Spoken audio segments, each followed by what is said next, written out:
Buenas noches. Hoy voy a conversar con José Luis Esper, un diputado que es amigo del presidente. Estuvo el viernes en esa reunión que hizo el presidente Milei con varios legisladores, diputados. También voy a estar con Juan Germano, que es director de Isonomía, una de las encuestadoras más prestigiosas del país, y con Roberto Kachanowski, un economista que todos conocemos. Pero antes quería decir algunas cosas sobre cosas que pasaron en las últimas horas. Es obvio que al presidente le gustan más las redes sociales que el periodismo, a pesar de que él es un producto del periodismo, sobre todo del periodismo de televisión. Después se le sumaron las redes sociales, el periodismo gráfico también empezó a dar mucha importancia cuando él empezó a crecer en las encuestas, pero él es un producto primero de la televisión, después de las redes sociales, y todo eso lo convirtió en un fenómeno político que le ganó, digamos, a los dos grandes sectores de la política argentina, el peronismo y el no peronismo. Pero el presidente tiene una obsesión contra el periodismo. Esto viene a cuento a propósito de una declaraciones que hizo ayer en un reportaje con Luis Majul, en la que vapuleó al periodismo, entre otras cosas, y nos amenazó. Nos amenazó porque dijo que iba a mandar, podía mandar, estaba pensando si mandaba un proyecto de ley al Congreso para que los periodistas seamos considerados personas políticamente expuestas y sometidos al escarnio público. Eso dijo, escarnio público, es decir, a la burla, al descrédito público. Las personas políticamente expuestas son las personas que son funcionarios del Estado, Poder Ejecutivo, Poder Judicial, Poder Legislativo, hasta los funcionarios de universidades, que son los que tienen más acceso a los recursos del Estado por la corrupción. El presidente tiene una fijación, él le llama batalla cultural. Y la verdad que la batalla cultural de él parece más a una batalla contra el periodismo. Y en algún punto debo reconocer que él tiene razón. ¿Por qué? Porque el presidente dice tantas cosas que no son ciertas, que lo coloca al periodismo en la obligación de decir, no, esto no es cierto, la verdad o lo que más se aproxima a la verdad es esto, que es distinto de lo que dice el presidente. En eso tiene razón. Es la batalla entre la fantasía y la realidad, entre lo probable, lo comprobable y lo incomprobable. Es lo mismo que hacía Cristina Kirchner en su gobierno, es lo mismo que hacía Cristina Kirchner. Fíjense que anoche también el presidente, en esa declaración con Majul, dijo que él era el político más famoso del mundo junto con Donald Trump. Esto significa que él es el presidente de la nación más famoso del mundo, porque Donald Trump hasta ahora es un candidato a presidente, no es un presidente. Yo no sé quién tiene el famosómetro que mide la fama de las personas. Es cierto que Milei produce en el mundo cierta expectativa, cierta, digamos, curiosidad también, a ver quién es este hombre que de pronto llega con políticas muy novedosas en la Argentina y a ver si le va bien, le va mal. Pero debe que sea el presidente más famoso del mundo, hay un trecho largo, Hay un trecho largo. De todos modos, hay que darle una noticia al presidente. La gente no vota por la fama de los presidentes, si es famoso, si no es famoso. No, la gente vota a favor o en contra de los presidentes si los presidentes han resuelto o no han resuelto los problemas cotidianos de la gente común.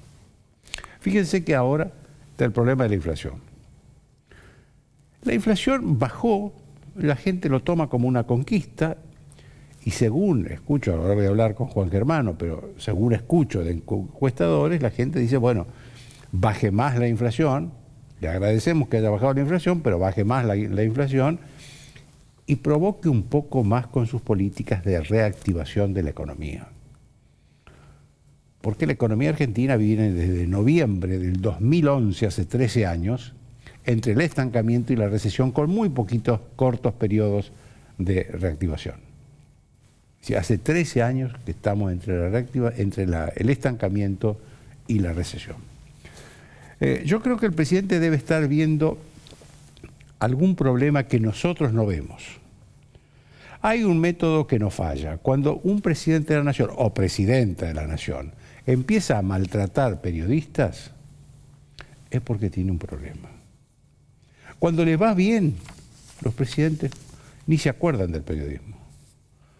Cuando le va mal o cuando piensan que le puede ir mal, es cuando empiezan a culpar al periodismo. También dijo anoche que hay periodistas extorsionadores.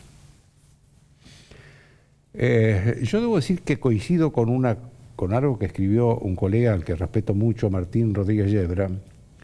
Y hoy decía Martín, el presidente tiene la obligación de denunciar si hay periodistas que extorsionan, porque la extorsión es un delito y el presidente es un funcionario público y por lo tanto tiene la obligación de denunciar al delito que conoce. No puede ignorarlo. Y tiene que dar los nombres además, porque si no embarra todo el periodismo. Entonces, por dos razones tiene que dar los nombres. Porque es su obligación denunciar esto ante la justicia si tiene los nombres y las pruebas de que hay periodistas que extorsionan, y porque no tiene derecho, es injusto acusar embarrar a todo el periodismo en un mismo delito que la mayoría del periodismo, la inmensa mayoría del periodismo no comete. También dijo que el juez Ariel Lijo, el juez federal propuesto para juez de la Corte Suprema, cuestionadísimo, es el mejor especialista que hay en el derecho argentino sobre narcotráfico y terrorismo. Novedad absoluta. Nadie sabía que Lijo era un especialista en narcotráfico y terrorismo, salvo que alguien le haya dicho que un juez federal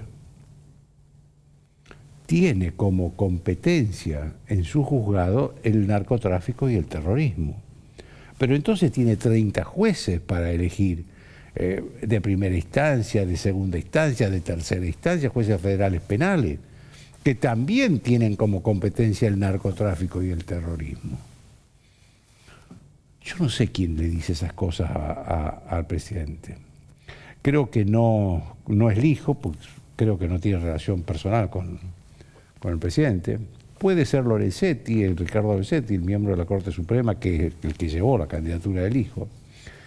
Ahora, el presidente dice estas cosas y no chequea, escucha a alguien le dice y no chequea si son ciertas o no. Nadie nunca habló de que el Lijo es especialista en narcotráfico y terrorismo. Nadie. Yo creo que sinceramente que ya a esta altura lo del Lijo es un capricho del presidente, que le hace, en la medida que pasa el tiempo, le hace daño al Lijo. Le hace daño. Fíjense ustedes que no se puede hablar de que demoró mucho en llegar ese acuerdo al recinto, al plenario de los senadores que tienen que votar.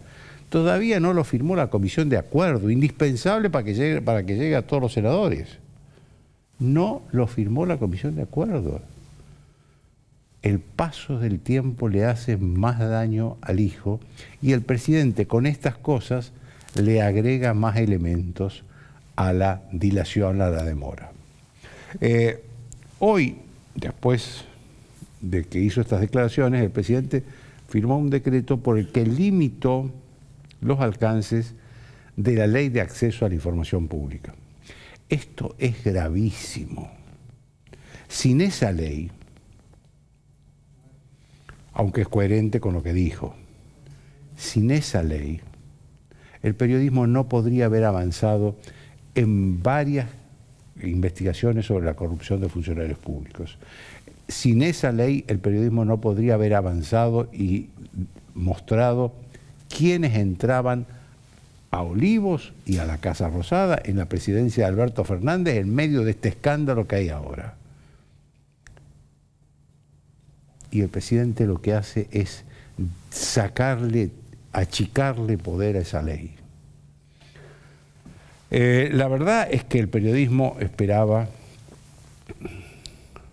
vivir un tiempo diferente con respecto de los tiempos de los Kirchner, Néstor y Cristina Kirchner, que fueron tiempos donde el periodismo fue perseguido, insultado, agraviado, y es una decepción, es una decepción. Ahora, ¿saben qué? Yo creo que no hay solución, porque la batalla, vuelvo a repetir, la batalla cultural del presidente es desacreditar al periodismo, descalificar al periodismo. Y solo me queda decir, a ver, la experiencia histórica indica que los presidentes pasan y el periodismo queda. Después de una breve pausa, José Luis Espero.